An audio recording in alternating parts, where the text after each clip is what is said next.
जिंदाबाद जिंदाबाद।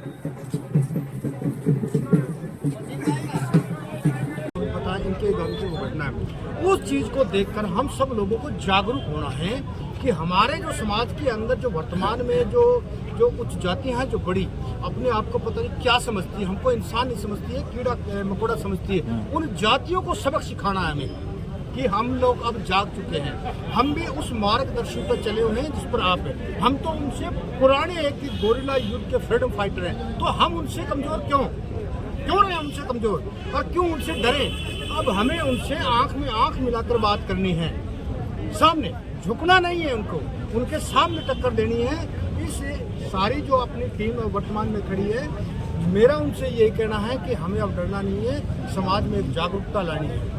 बात आरक्षण की वो एक अलग है, लेकिन जो हमने जो टीम तैयार की है उसको कुछ ना कुछ करना है। अब जो पहले पुराने जो रूढ़िवादी लोग होते थे उनके तरह नहीं है, हमें वो जो पंचायत में जाते हैं वो काम नहीं करना है। हमें जो वर्तमान की जो युवा पीढ़ी क्या चाहती है उस मार्गदर्शन पर चलना है हमें। बाकी आप सब लोग साथ में हैं तो मुझे लगता है कि हम बहुत बहुत शुक्रिया चनाराम जी, आपका बहुत बहुत धन्यवाद। ये आज रैली निकली है, बहुत शांतिपूर्ण तरीके से आप लोगों ने रैली निकाली है। जो वंचित जातियाँ जिनको वर्गीकरण का जिन्होंने समर्थन यहाँ पर किया है, तो मैं समझता हूँ कि आने वाले समय में भी आप लोगों की कोई प्लानिंग रही होगी जी, या करेंगे आप, उसके बारे में आप जी? उसमें प्लानिंग है, जो सुप्रीम कोर्ट ने वर्गीकरण का कहा है, इसमें चाहे हमारे शीश कटे चाहे कुछ भी हो जाए, वाकई इस फैसले को हम लागू करवाते रहेंगे। अगर आज के संदेश से कुछ नहीं हुआ तो हम इस प्रदेश की राजधानी में भी कुंज करेंगे। अगर प्रदेश की राजधानी से भी नहीं हुआ तो लाखों नहीं करोड़ों की संख्या में हम इस देश की राजधानी में भी कुंज करेंगे। बिल्कुल भी इस फैसले का समर्थन में हम, और जो हमारे जो विपक्ष में जो खड़े हैं, आज हम जितने भी खड़े हैं सब वंचित जातियों के हैं। उनको ये पता नहीं है कि जिस दिन इस देश का कि आज़ादी का सपना इन लोगों ने देखा था, यानी आज़ाद देश होते हुए भी हम गुलाम थे, यानी 1947 के अंदर ये देश आज़ाद हुआ और हम लोग जो वंचित जातियां हैं 1952 में, यानी 5 साल 16 दिन बाद में हमें आज़ादी मिली। तो इसका जिम्मेदार कौन है? आज तक इसको ढूंढा नहीं गया। इस चीज को भी हमारे जो इन जातियों के हमारे जो सुल्ताना जी हैं, एक क्रांतिकारी सुल्ताना जी, वीर योद्धा, उनको इस देश में डाकू का करार दे दिया गया। क्यों? इसका जिम्मेदार कौन है? उस डेवलपमेंट को डिमोशन करने वाला, उसका जिम्मेदार कौन है? इस देश के अंदर कई आयोगों ने इसको कि वो क्या कहते हैं कि डेवलपमेंट किया है इसको कि, लेकिन कुछ सरकारें ऐसी थी जो हमारे विपक्ष में थी, उन्होंने इसको लागू नहीं किया। तो उसकी जिम्मेदारी कौन लेगा? भाजपा लेगी या कांग्रेस लेगी? कौन है इसका जिम्मेदार? जो हम पीछे रहे हैं, यानी 5 साल 16 दिन तो हम देश आजादी के, यानी आजाद होते हुए भी हम गुलाम रहे, तो उसमें हम पीछे रहे। फिर जो इस देश के अंदर एक बहुत बड़ी बीमारी थी जिसको कहते हैं कैंसर से भी बड़ी जातिवाद, छुआछूत, उन लोगों ने हमें आगे नहीं बढ़ने दिया। आज हम सुप्रीम कोर्ट का धन्यवाद करते हैं कि उन्होंने हमें आगे बढ़ने का एक मौका दिया।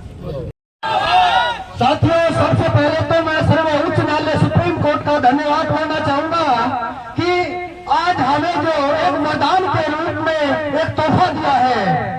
कि एक बात अभी हमारे पूर्व वक्ता बता रहे थे कि कुछ जातियों को हमसे बड़ा दर्द हुआ है।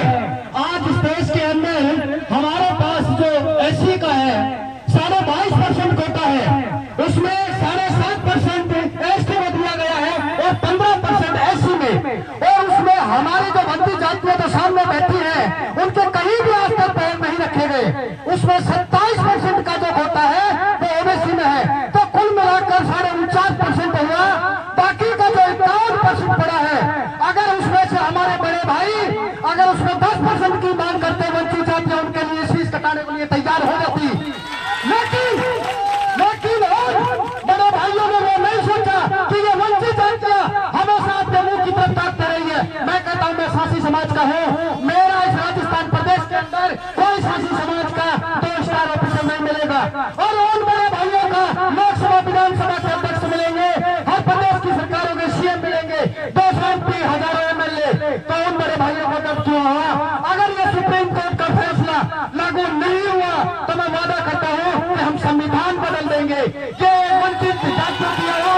बहुत आभार जयनाराम जी।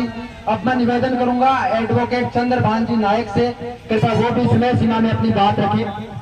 सभी शिक्षा से बहुत दूर है, लेकिन उन बड़े भाइयों को ये पता है कि जब आजाद देश के अंदर हम 5 साल 16 दिन बाद में आजाद हुए और वो हमसे आरक्षण की बात करते हैं, और इस देश को तो सबसे बड़ी जो बीमारी थी, जो कैंसर थी, वो जातिवाद और छुआछूत की थी। तो इन लोगों ने आज भी ये देखने को 21वीं सदी में ये दिखता है कि हमारी जाति के साथ भेदभाव और छुआछूत करते हैं, जो इसको शुरू में कई आयोगों ने इसको ड्राफ्टिंग भी किया है, लेकिन उसको लागू नहीं किया गया है। आज जो हमारी जो फाइट है, इसको हमें अपनी लैंग्वेज में लड़ाई भी कह सकते हैं। वन आयोग, वन रिजर्वेशन, वन सेक्शन के साथ इसको लागू करना था, लेकिन उन्होंने इसको नहीं किया। कि आज ये हमारे इस आज बच्चे जो हैं वो शिक्षा की दौड़ में खूब आगे बढ़ते हैं, लेकिन आज लोकसभा विधानसभा के अंदर जो हमारी पावर है, आज उन जातियों को IAS IPS हर जगह मिलेंगे, लेकिन हमारे वंचित समाज का कहीं भी किसी पोस्ट पर नहीं मिलेगा।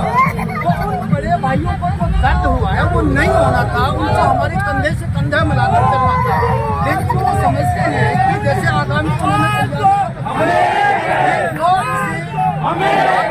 नहीं रहने देंगे।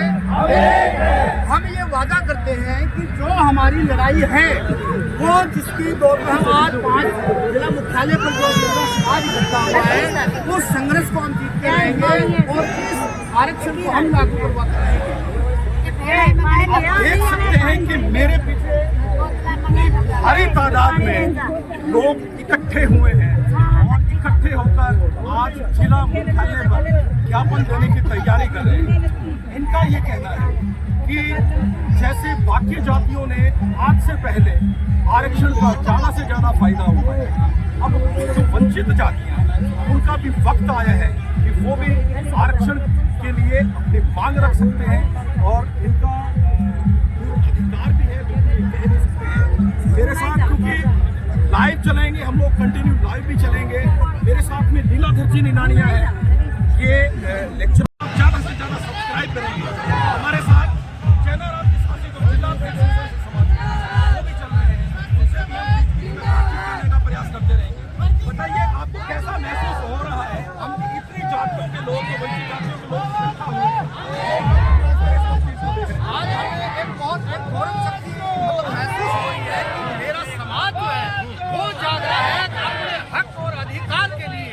ये एक देश भर में बहुत बढ़िया संदेश है कि मेरे समाज को ये पता चला है